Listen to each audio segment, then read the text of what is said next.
Merci. Et pourtant, je ne suis pas un acteur. Dites-moi, alors je suis là pour répondre à vos questions. Alors, j'attends la première. Et voilà. Qu'est-ce qui vous a poussé à... Qu'est-ce qui vous a donné envie de tourner ce film magnifique? Alors, qu'est-ce qui m'a donné envie de faire le film? Eh bien, c'est les 3 personnes que vous avez vues. Je les connais depuis longtemps. Je m'entends bien avec eux. Ils ont confiance en moi. Je vais les visiter régulièrement. Et je les filme, mais sans intention de vous proposer un film ce soir. Ça dure des mois et des mois, puis petit à petit, ça prend forme. Il y a un petit récit qui est en train de naître. Et puis, quand l'un avance, il y a une petite familiarité avec un autre qui est en chantier, parce que j'en ai beaucoup en chantier. Hein. Et puis les 3 finissent par faire un ensemble. Il y a une circulation entre les 3. Hein. Et mon amitié est un peu semblable et elle est basée sur la même chose, un travail en commun. Alors tout ça aboutit à un film, mais c'est basé beaucoup sur la confiance que les personnes que je filme ont en moi. Au début, ils se demandent ce que je viens faire, est-ce qu'ils cherchent un film. Et ils savent aussi que je filme tout, je peux filmer 25 choses dans la journée et ne jamais publier. Hein. Et de temps en temps, je vous propose quand même des choses qui m'ont intéressé. Voilà. C'est assez simple à résumer ce soir, et c'est un petit peu long, amical, un peu subtil, un peu au cours des mois et des mois de travail. Voilà.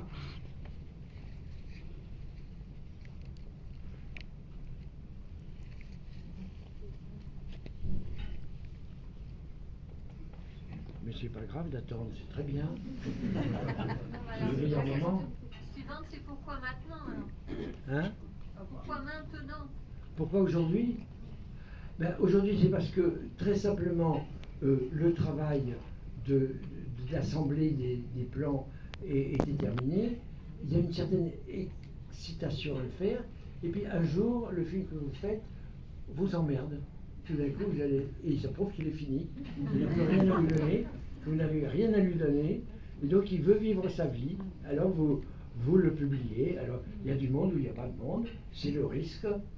Mais comme l'astuce est que l'argent n'est pas en cause, c'est-à-dire c'est des films que j'apporte à mon cher producteur terminés. Vous voyez ce que je veux dire? C'est-à-dire que personne, aucun commerçant, aucun argent, aucune personne, aucun comédien, aucun scénariste ne veille là-dessus. Je suis le seul à fabriquer la chose. Et j'en donne la preuve au cours du film. J'essaie d'introduire un tout petit peu le public dans la façon, les moments où c'est filmé. Voilà. Donc je suis entièrement responsable de ce que vous avez vu. Personne d'autre.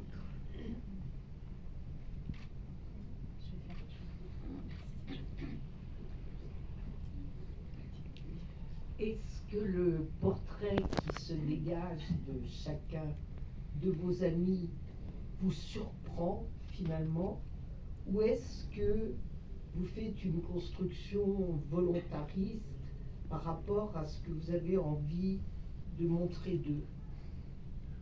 Alors, c'est à plusieurs, votre question était quand même à plusieurs niveaux. Le premier, c'est l'incertitude du départ. On ne sait pas du tout, c'est l'imprévu qui commande. Hein. Après, vous sentez que ça... Faites attention, parce que ça me gêne un peu. Après, vous mettez les plans les uns derrière les autres, vous dites qu'il y a quelque chose qui est en train de naître, il faut le laisser naître tout seul. Hein. Il ne faut surtout pas le diriger. Surtout pas le diriger. Et votre question profonde, c'était... Oui, c'était si vous vous laissez surprendre par c'est basé sur la surprise. Chaque plan est une surprise du jour que je filme. Après, l'assemblage des morceaux réussis fait une surprise aussi. Et puis à un moment, quand même, on prend conscience qu'il y a un récit en route, parce que ce sont les mêmes lois que les films à scénario avec des acteurs, c'est-à-dire que ça n'est possible que s'il y a une succession de malheurs et de bonheurs dans une histoire qui est racontée d'une façon vraisemblable. Voilà. Et le spectacle n'échappe jamais à cette définition qui remonte à des siècles et des siècles. Donc c'est exactement la même chose. À un moment, il y a un récit, mais dont je ne suis pas le fabricant. Je le constate en filmant petit à petit. C'est la différence que lorsque je faisais des films avec des scénarios, je savais comment ça se terminait, comment la première séquence devait se terminer. Il était joyeux et à la fin du film, il mourait. Donc j'étais prisonnier de quelque chose que je ne vivais pas en rentrant chez moi. Je ne savais pas le lendemain ce que j'allais faire et ce que j'allais devenir. Donc je faisais des films qui étaient à côté de la vie. Et c'est ça petit à petit qui m'a alerté et qui m'a fait progressivement abandonner les films prévus pour faire des films sur l'imprévu. Voilà. Et comme j'ai eu la chance de tomber sur l'outil nécessaire pour filmer juste au moment où la chose est intéressante, hein, et pas attendre que Kodak vous livre la pellicule, de louer une caméra et un chef opérateur, etc. etc. Voilà. Et là, je suis depuis 30 ans très à l'aise. Et avant, j'avais fait 30 ans de cinéma prévu un peu plus difficile. Vous n'avez pas envie de filmer de vos nombreuses amies femmes? De filmer mes amies femmes. Alors là, vous me prenez un peu à contre-pied, hein, si je veux dire. Vous attendez que je tombe, je ne tomberai pas. C'est-à-dire que j'ai quand même fait un film qui s'appelle Thérèse sur 24 femmes que j'ai filmé pendant 10 semaines. J'ai vécu avec 24 femmes. Hein. Et mon premier film avec ma caméra en main, sans équipe, sans rien, était consacré à mes rapports avec une personne que je venais de rencontrer. Et le film s'appelle La Rencontre. Et la rencontre est le portrait d'une femme. Et après, j'ai fait 24 portraits de femmes au travail. Hein, et je pourrais en rajouter encore quelques-unes. Sur l'amitié. Hein? Sur le rapport amical. Oui. Sur l'amitié, le rapport amical avec une femme. Alors, on a vu vos films, c'est vrai que les femmes au travail, la rencontre, c'est des choses différentes. Je vais vous dire, ma très chère, que j'ai eu des amitiés féminines en dehors de tout sentiment amoureux, énormes. Hein. Et mon dernier film, qui s'appelle Être vivant et savoir, est sur mon amitié avec une femme avec laquelle je devais faire un film. Je devais être son père qui lui demande de mourir volontairement. Et donc, et moi je voulais être celui qui mourrait volontairement, hein, et elle dans son propre rôle. Et c'était ça qui me passionnait, c'est mon amitié avec cette femme faisant ce film-là. Et en fait, on préparait le film, elle m'a téléphoné, on lui avait fait une palpation du sein, elle avait quelque chose, elle a été opérée, on a espéré évidemment qu'elle s'en sortirait, elle est morte, et j'ai fait un film, Être vivant et savoir, sur ce qui me restait de notre travail en commun avant le film. Voilà, avant le film. Mais effectivement, de portraits de femmes depuis quelques années, je n'ai pas filmé de femmes. C'est juste. Je l'avoue. Je l'avoue. Mais là, les femmes, alors les femmes qui sont entrées dans ce film-là, je ne leur ai pas demandé d'entrer dans le film. Elles savaient que c'était un portrait de leur homme. Hein. Et puis petit à petit, au fil du récit, elles sont entrées dans le champ, etc., etc. Et elles ont fini par tenir une place qui est très importante pour le film, qui n'était pas du tout prévue, et qui font une partie de la grâce du film sans que moi je l'ai au début mis en conscience. Je n'avais pas conscience du tout. Et je leur dois beaucoup. Je leur dois beaucoup. Je réponds à votre question. Je lui dis vous, mais je la connais très bien. Je la connais depuis 40 ans.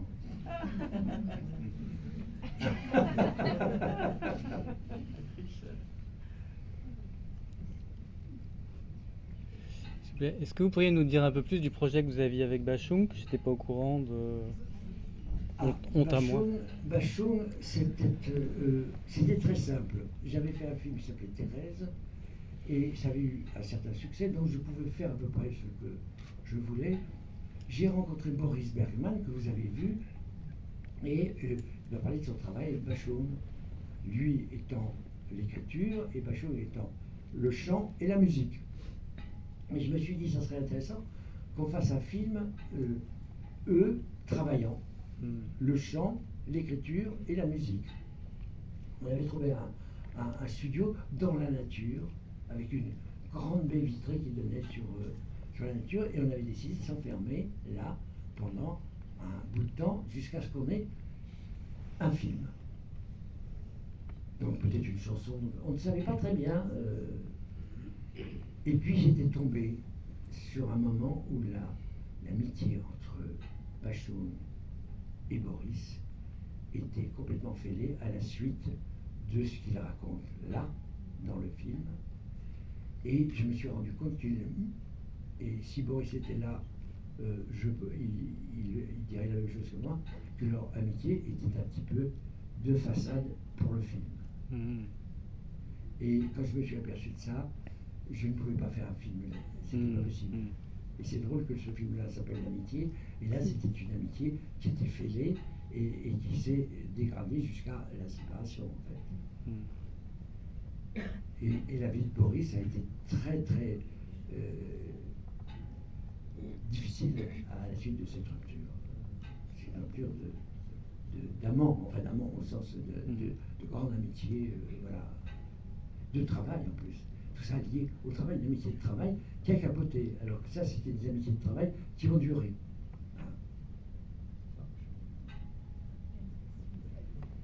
Pardonnez-moi, c'est pas une question que je vais poser. Oui, c'est pas une question, c'est une émotion dont j'aimerais faire part depuis moi. Parlez un peu plus fort parce que... Donc je disais, c'est pas une question, c'est une émotion. Donc pardonnez-moi que ce ne soit pas une question, mais en voyant le film, et peut-être parce que le film s'ouvre sur le texte d'une chanson, je pensais sans arrêt à cette chanson qui s'appelle La tendresse.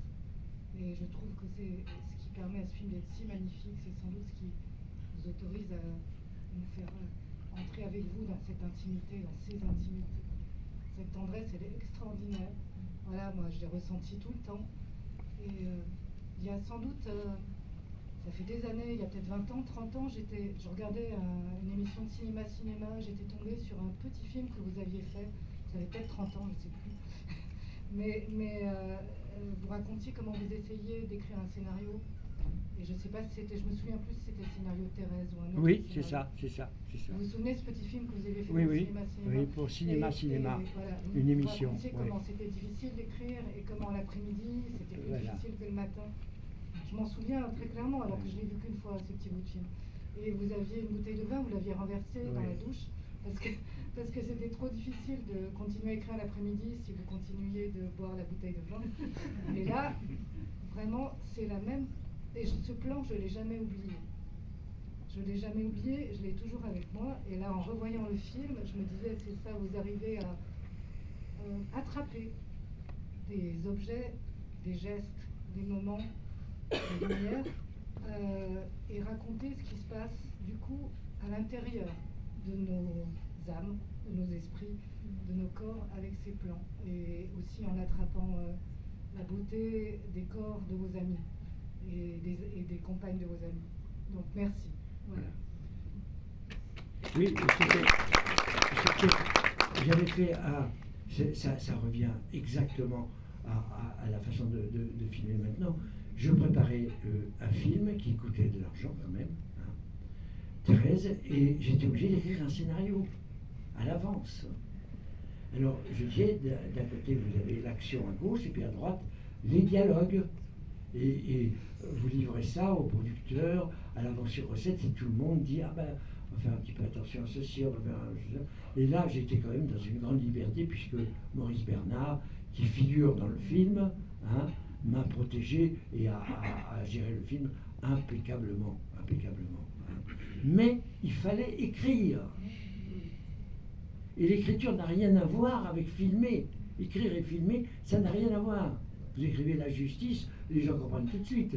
Mais si vous ne prouvez pas la justice à l'écran, et vous avez beau avoir des comédiens qui parlent de la justice, ça n'existe pas. Hein. Il faut donner des preuves, comme l'amour à l'écran. Il faut que ça soit autre chose que des comédiens qui s'embrassent ou qui se frottent l'un à l'autre. Il y a quelque chose de spécifiquement cinématographique qui n'apparaît quelquefois que dans l'observation directe de la vie. Et il faut reconnaître quand même que le premier plan tourné par les frères Lumière, qui d'ailleurs sont nés, l'un est né la même année que mon grand-père. Mon grand-père aurait pu être Louis Lumière, vous vous rendez compte? C'est-à-dire que le cinéma est né hier, hier. C'était la sortie des usines Lumière.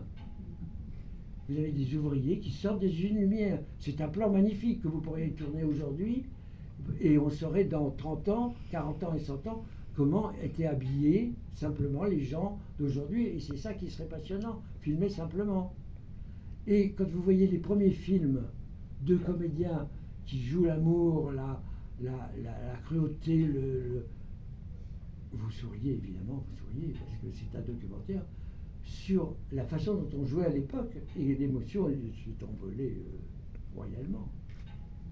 Et moi j'ai tourné des films avec des comédiens magnifiques, que vous adorez, vous payez pour les voir, érotiquement ils ont une puissance sur vous formidable. Mais je savais que dans 50 ans, quand on verrait mon film, il y aurait un léger sourire qui pointerait chez le spectateur. Et ça l'amuserait passionnément de voir comment les femmes étaient maquillées, habillées. Mais l'émotion du récit se serait envolée, en fait. Envolée. Et ça, c'est des questions que tous les cinéastes qui pratiquent l'une ou l'autre discipline se posent tous les jours. Moi, en plus de ça, j'étais handicapé terriblement par mon éducation chrétienne dans un pensionnat où Dieu m'observait à chaque instant, et que si je faisais une blague et je commettais un petit péché, alors je tremblais.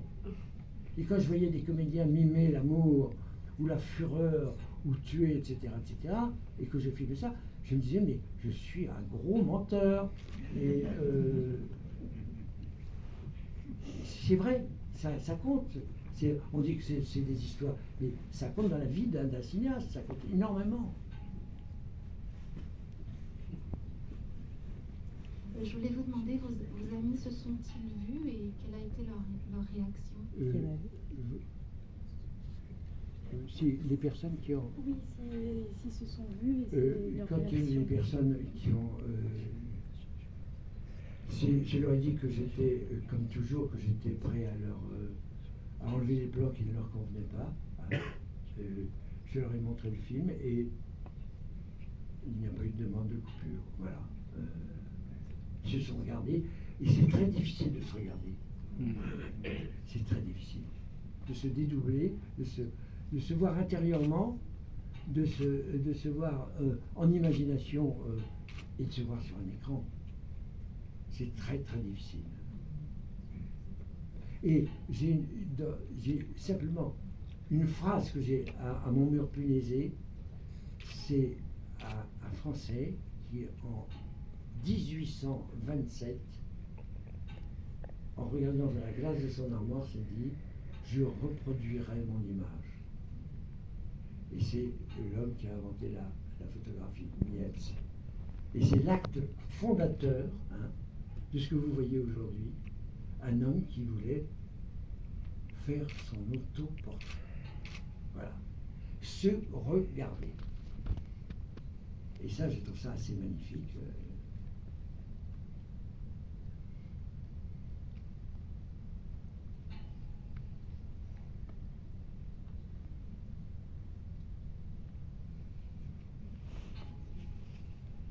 Je voulais vous poser une question par rapport au vos choix de vos amis, ils viennent tous les trois de milieux sociaux assez différents. Est-ce que c'était quelque chose de voulu? De position. De milieux sociaux plutôt différents.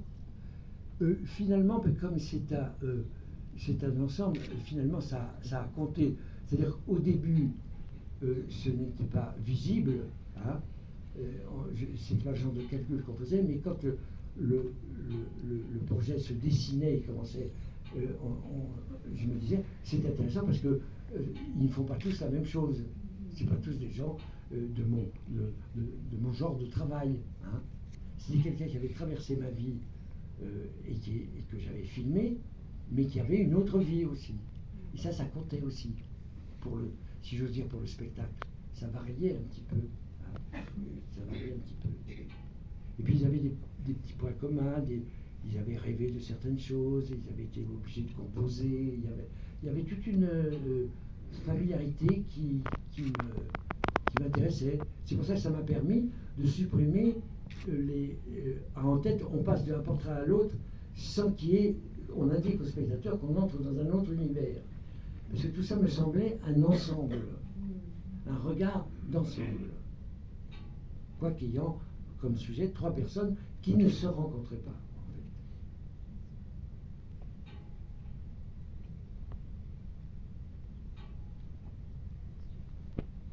Une personne là-bas. Vous parlez très fort. Vous m'entendez? Oui, très bien. Est-ce que vous avez monté au fur et à mesure ou vraiment vous avez tourné les 3 portraits au long cours pendant assez longtemps, puis un jour le plus longtemps possible sans entrer dans la logique du montage. C'est-à-dire, vous sentez que là, le fruit est quand même mûr et vous commencez à le cueillir. Mais le plus tard possible. De telle façon de ne pas entrer dans une mécanique de constructeur, mais simplement de découvreur des instants les uns après les autres, comme ça. Voilà. Pas chercher un fil rouge costaud, non.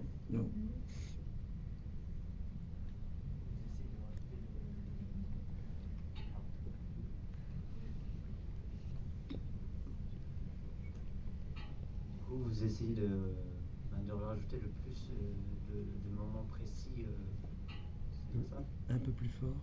Ah, ok. Oui. Donc vous essayez de mettre le plus d'images possible d'instants précis, c'est bien ça? Enfin, je ne sais pas si ma question est précise. Non, vous pouvez... ce qui précise ta question. Hein? Vous pouvez répéter. Mais la question n'est pas très précise. Hein. Oui, c'est large. Oui. Donc, donc vous essayez donc de rajouter le plus d'instants précis, de moments où vous découvrez quelque chose de nouveau. C'est bien ça?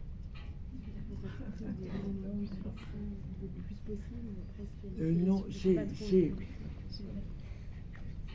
c'est quand vous êtes à votre petite fenêtre là et que vous tombez sur un événement en cours, vous pensez qu'il y a une chose, pourvu qu'il dure, pourvu qu'un petit récit commence, pourvu qu'il ne sorte pas brutalement du champ, c'est-à-dire qu'on n'a aucune idée générale. On gère simplement un instant très pointu et il faut être tous les capteurs dehors par rapport à la personne qui ne tient pas compte du fait que vous le filmez. Hein, et quelquefois même il ne s'en rend pas compte.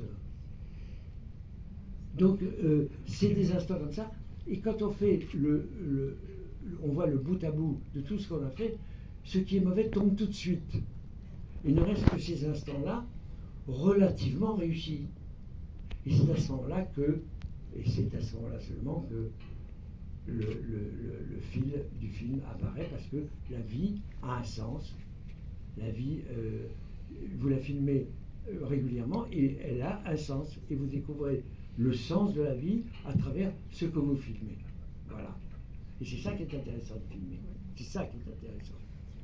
Alors, évidemment, vous savez très bien, et dans la responsabilité que vous avez avec ceux que vous filmez, que vous proposez le portrait de quelqu'un, pas le portrait, la vie de quelqu'un, en 40 minutes chacun, c'est une escroquerie monumentale. Hein. C'est une folie abstraite qui n'a pas de sens. Mais en même temps, les morceaux sont justes. Et c'est dans l'expérience du spectateur qu'il va, entre les morceaux, construire, lui, un récit par rapport à son expérience personnelle. Parce qu'il y a derrière ce que vous avez vu, des choses qu'on peut deviner très justement et qui ne sont pas dites. Et qui ne sont pas dites parce qu'elles n'ont pas été filmées ou parce qu'elles ne pouvaient pas être dites aussi. Il y a des terrains intimes sur lesquels vous ne pouvez pas vous intervenir. Vous êtes obligé de rester à la porte. Il n'y a pas simplement dans ce genre de tournage. Vous savez très bien que les décisions politiques qui sont prises vous concernant, les gens s'enferment dans une pièce et il faut attention qu'il n'y ait ni micro, ni caméra surtout. Hein. Et dans les rapports sensuels entre les personnes, c'est totalement interdit à la caméra. Non seulement à la caméra, mais à la caméra du filmeur. C'est-à-dire un écrivain peut passer une soirée magnifique avec une autre personne, et puis le lendemain matin, quand la personne est partie, écrire un texte où il raconte absolument tout d'une façon très efficace. Un cinéaste, non. Un cinéaste, non. Donc il nous reste, oserais-je dire, les miettes du réel. Alors on est obligé de faire beaucoup, avec peu, hein, mais on compte sur le non-dit et sur ce qui n'est pas montré. Hein.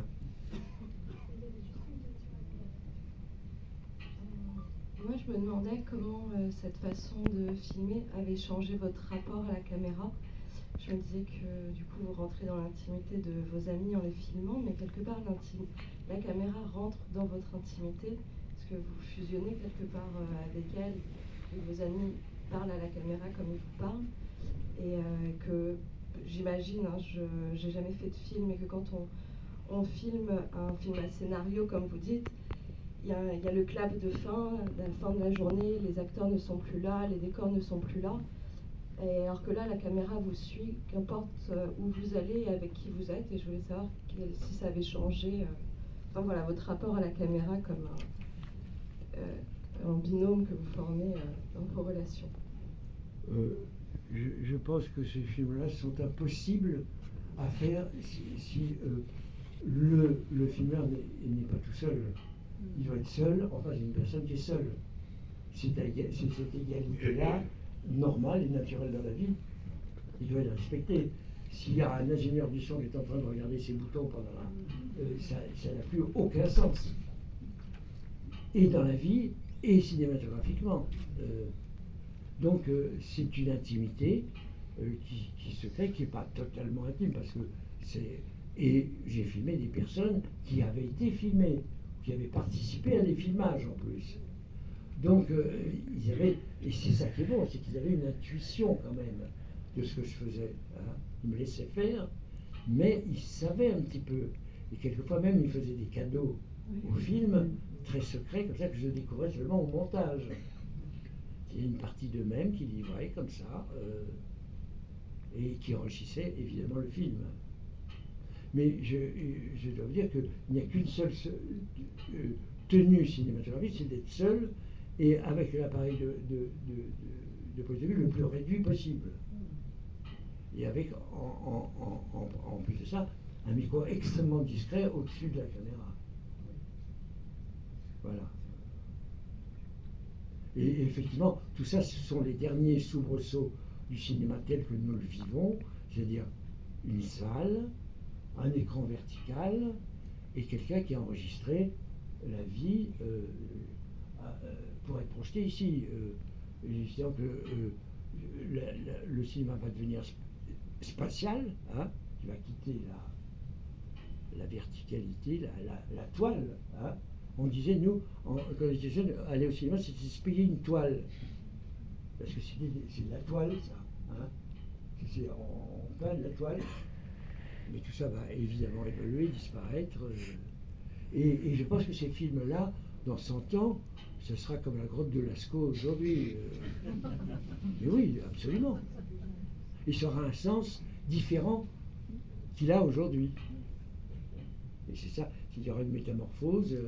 Et des films pratiquement qui auraient été ignorés par nous seront à ce moment-là peut-être statufiés et témoins absolus d'une période humaine qui est celle du cinéma, c'est-à-dire un siècle et demi en gros. Hein, en gros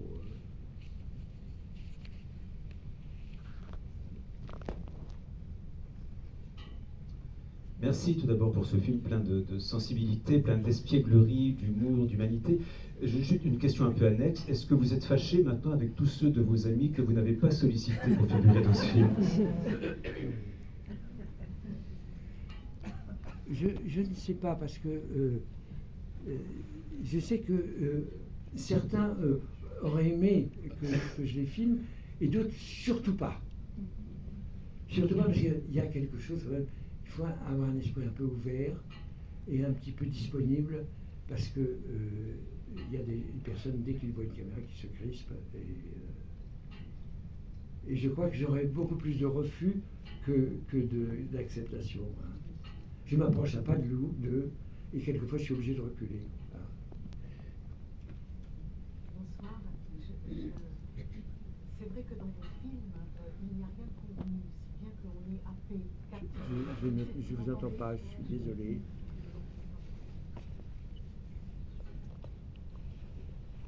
Bonsoir.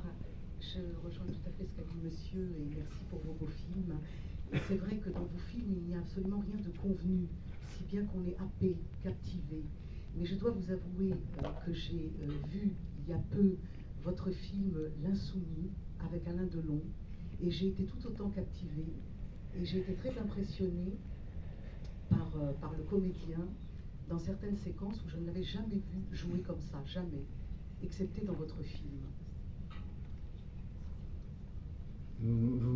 C'est mon passé, vous voulez que je repasse par mon passé? Non, c'est une réflexion que je me suis faite comme ça en vous écoutant, en regardant le film, et c'est vrai que vous portez un regard magnifique qui nous restitue quelque chose de beau, on se sent bien quand on voit vos films. Mais j'ai repensé à ce film que j'ai vu il n'y a pas si longtemps, et qui m'a tout autant captivée, enfin voilà. C'est-à-dire que c'est un peu la même chose. J'ai eu une histoire avec le comédien de ce film. D'ailleurs, on n'est pas très branchés l'un et l'autre. C'est que moi, je voulais faire un portrait de lui, d'Alain Delon, dans un rôle où il y avait une action, il fallait l'assurer, etc. Bon.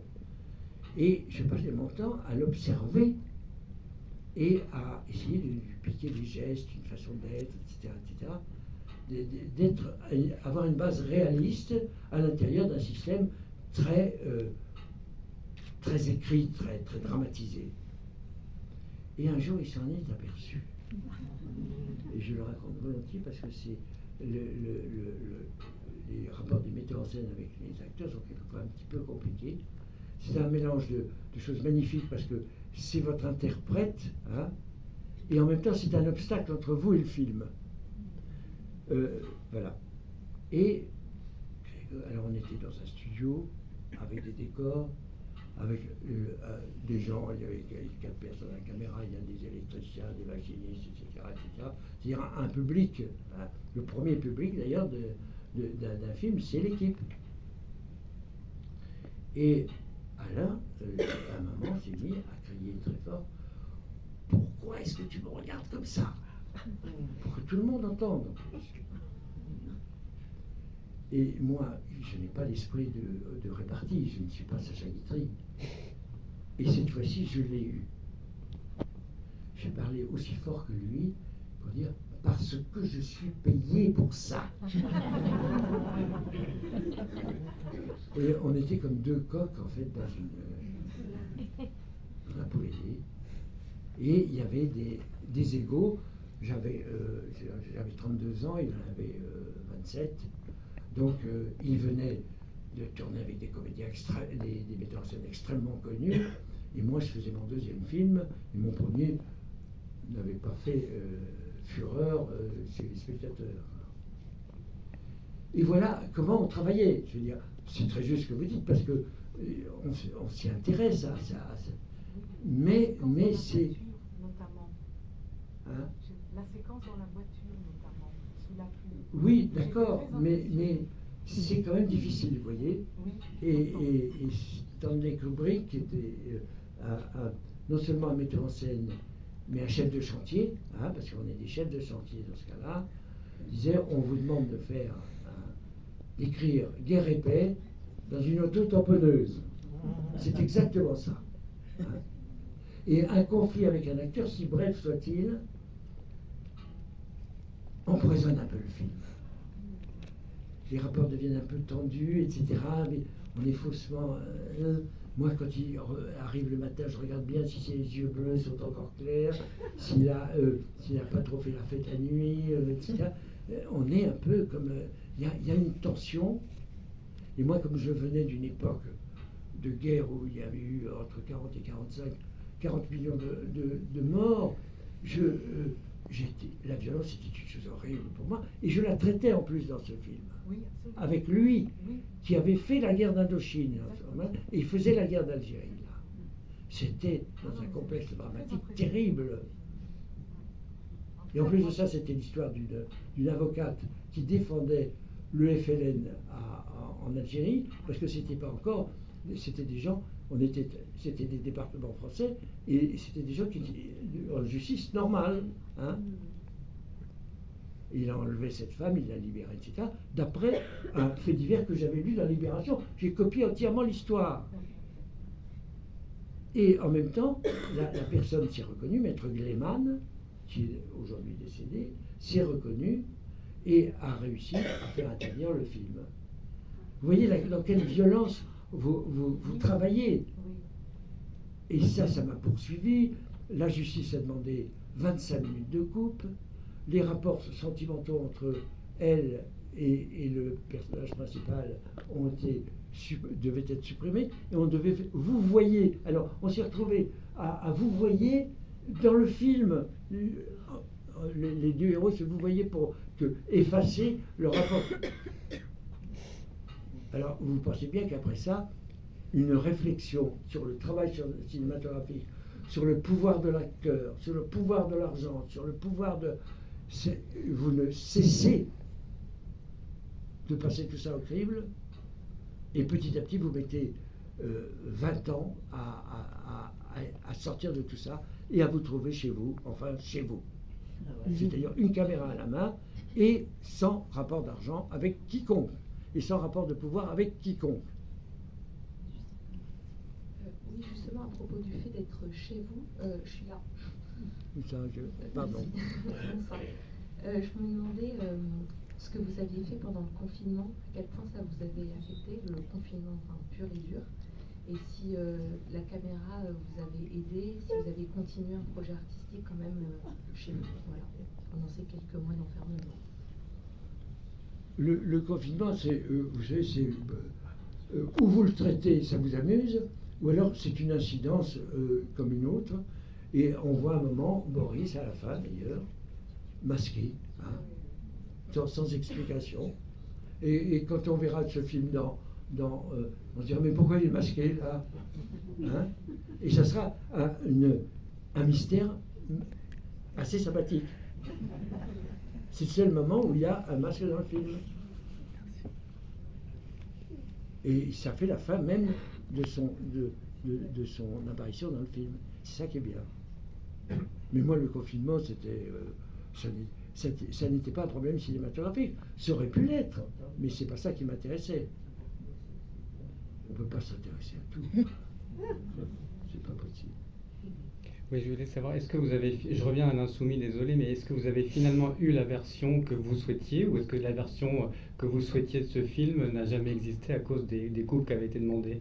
Et j'ai une deuxième question, c'est vous avez des mots assez durs, enfin vous critiquez pas mal le cinéma de fiction par rapport au documentaire, parce que vous disiez que le document, la vie est toujours plus belle que l'artifice d'une certaine manière, et puis aussi vous dites que une caméra très petite vous permet d'être beaucoup plus libre, et donc ça vous donne une liberté tant financière que je dirais du matériel, mais excusez-moi, je suis un peu long, mais vous êtes quand même revenu à la fiction avec Pater d'une certaine manière, qui est pour moi entre un documentaire, qui est un film que j'adore, qui est un film qui est entre le documentaire et la fiction, où d'une certaine manière on ne sait pas si c'est Vincent Lindon ou si c'est le président de la République, Premier ministre, etc. Et donc, je voulais savoir si vous étiez d'accord avec ma petite théorie, comme quoi c'était quand même un retour à la fiction, ce film, et si vous aviez d'autres projets de ce type. Là, vous me faites allusion à partir de... ça m'a peut-être évité une psychanalyse. Je n'ai jamais compris pourquoi j'avais fait un film. D'habitude, je ne montre pas mon visage. On entend ma voix et je ne montre pas mon visage. D'avoir choisi de le montrer une fois, hein, dans une action un peu précise, et d'avoir choisi d'être président de la République. Ça m'échappe complètement aujourd'hui. Mais je reconstitue un tout petit peu les choses, c'est-à-dire que j'avais une bonne relation avec Vincent, là-dedans, et je me disais, je ne vais pas lui donner le rôle d'un marchand de tissus ou d'un conducteur de bus ou d'un terroriste. Ça m'intéresse pas. Mais j'aimerais faire un film avec lui. Alors comme on discutait beaucoup politique, que moi j'avais une obsession, c'était l'écart de l'argent entre ceux qui gagnent peu et ceux qui gagnent beaucoup, qui me semble être la maladie totale de la Terre, hein, et que tant que ça ne sera pas réglé, on aura des conflits. Et en parlant, on se trouvait pas mal de temps en temps. Et petit à petit, on a décidé de reconstituer la réalité, c'est-à-dire de nous prendre en train de déjeuner, et puis de se brancher sur, et puis de s'y croire. Et on a construit l'histoire entre... En fait, c'est Bouvard et Pécuchet, c'est dans les bistrots où chacun refait le monde, et il dit que c'est comme ça qu'un Français aurait dû faire devant Poutine, etc., au lieu de se tenir debout au bord, etc., etc. Hein. C'est du comptoir un peu, mais c'est du comptoir travaillé, quoi. Mais c'est sous-tendu aussi par une chose, c'est qu'il y avait quand même un programme politique. C'est-à-dire vous ne pouvez pas faire un film sur des gens qui discutent de politique s'ils n'ont pas une vraie idée, une idée qui submerge tout, si j'ose dire. Et mon idée, et je la maintiendrai jusqu'à la fin de mes jours, et elle mettra un temps fou à être résolue, c'est celle-là. C'est celle-là. Et on voit les effets aujourd'hui, quotidien. Hein.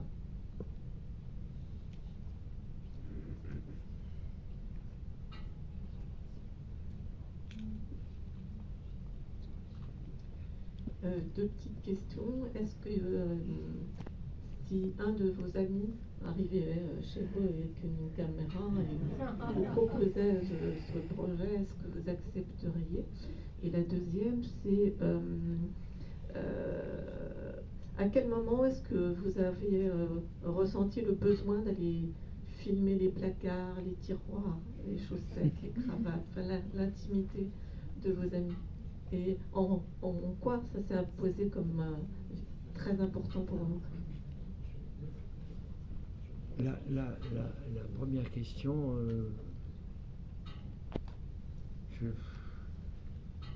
la deuxième m'intéresse beaucoup. La deuxième, c'est que j'ai toujours fait ça dans ma vie.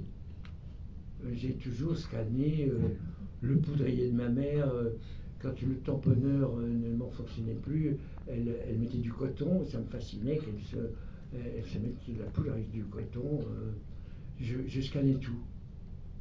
J'écoutais les voix, j'écoutais les plaintes, et j'ai fait ça toute ma vie. C'est pour ça que je crois que j'ai fait des films, parce que j'ai voulu en garder une trace. Hein, à un moment, il y avait un appareil pour garder la trace.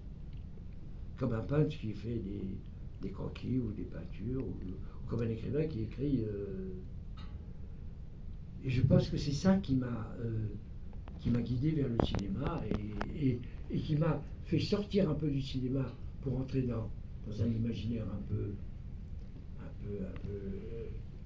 peu pompeux, si j'ose dire, un peu romantique, qui m'a fait revenir, comme j'ai dit au début, à regarder et à filmer et à archiver, avec une très légère prétention de penser que dans les milliers d'heures qui sont stockées chez moi, peut-être qu'un jour ça intéressera quelqu'un d'aller voir comment, il y a 150 ans, un type voyait la vie. Hein, la vie à Paris à telle date, qui il rencontrait, à qui il parlait, comment était le langage à cette époque-là. Peut-être, on n'en sait rien. Hein, on n'en sait rien. Bonsoir. Et vous avez déjà dit quelque chose à propos du montage, mais est-ce que vous pouvez nous dire quelque chose en plus du moment du montage en fait? Alors, vous parliez de l'insoumis, on va parler 2 minutes, pas plus, du montage. C'est que le circuit de l'argent, comme les films coûtaient cher, le circuit de l'argent était court, et il y avait le montage qui avait été inventé par les producteurs pour que le film soit monté pendant le tournage. Ça fait que vous creviez à faire le tournage. Pendant ce temps-là, un mec sympathique montait votre film, comme on dit, et le samedi où vous étiez crevé, ou le dimanche encore plus crevé parce que vous aviez travaillé aussi le samedi, vous montrez la semaine montée, déjà prête à être projetée sur un écran. C'est-à-dire que ce travail qui est vous-même, qui est votre, était fait par un autre. Alors ça, je trouve ça absolument impossible, et il est évident que le montage appartient et fait partie du travail du cinéaste. Alors moi, j'ai la chance de vivre avec une femme qui a travaillé au montage avec quelqu'un de très très bien, ce qui fait que moi, je prépare le montage, je regarde tout, je note tout, et je passe chez elle, et on discute. Ça c'est bien. Et puis, elle, comme elle me connaît, elle fait attention, est-ce que je ne me perde pas dans des terrains qui ne m'appartiennent pas, etc. etc. On assemble les plans qu'on a tournés. Mais le mot montage est un mot désespérant pour un cinéaste. Ça fait partie du travail cinématographique. C'est tout. Alors, le montage existe encore, parce qu'il y a beaucoup de cinéastes qui font des films régulièrement, qui sont entre repérage, tournage, montage, etc. etc. Il y a un besoin d'organisation, et il y a des gens qui ont un regard sur les films aussi très intéressant. Mais moi, j'en ai pas besoin, sauf que j'ai besoin de quelqu'un à côté de moi, pour ne pas me perdre dans des... et pour garder un tout petit peu ma ligne à moi. J'ai quelqu'un à côté de moi qui est une merveille. Et qui ne coûte pas cher. C'est très important. Et on peut travailler à 2h du matin, on peut travailler, etc. etc. Si vous n'avez pas une petite organisation bricolée et très précise, le système ne marche pas. Et j'ai un producteur, Michel Sédou, qui prend mes films, quand il n'est pas, il me paye, il me donne je suis présent terminé, mais il me donne quelques tuyaux très intéressants pour améliorer le film. Et donc on est 3 en fait. Je m'avance en solo comme ça, mais en réalité ça repose sur 3 personnes. Et je ne pourrais pas être seul. Voilà. Je réponds pour le montage, mais c'est plus que le montage, c'est un compagnonnage. On ne peut pas être seul avec une masse d'informations qu'on a tournées, et on est un peu perdu. Hein, on est perdu. Et en plus de ça, il y a plusieurs films dans un film. Lequel choisir? Et vous êtes menteuse, vous? Ah, c'est une question d'une professionnelle, elle sait de quoi je parle. C'est juste, vous avez l'air heureux, je voulais savoir si c'était tout le temps ou si c'est grâce au film vous êtes tout le temps heureux, quoi. Non. Non, je suis un malheureux qui est protégé par le cinéma et le plaisir de filmer. Donc ça m'évite de penser à des choses un peu sombres. Hein. Ça tient ma vie debout, attentive et un petit peu de bonheur chaque jour quand je rencontre quelque chose de filmable. Est-ce filmable ou pas? Je me lève le matin et ça me suffit en fait. Ça me suffit. Voilà.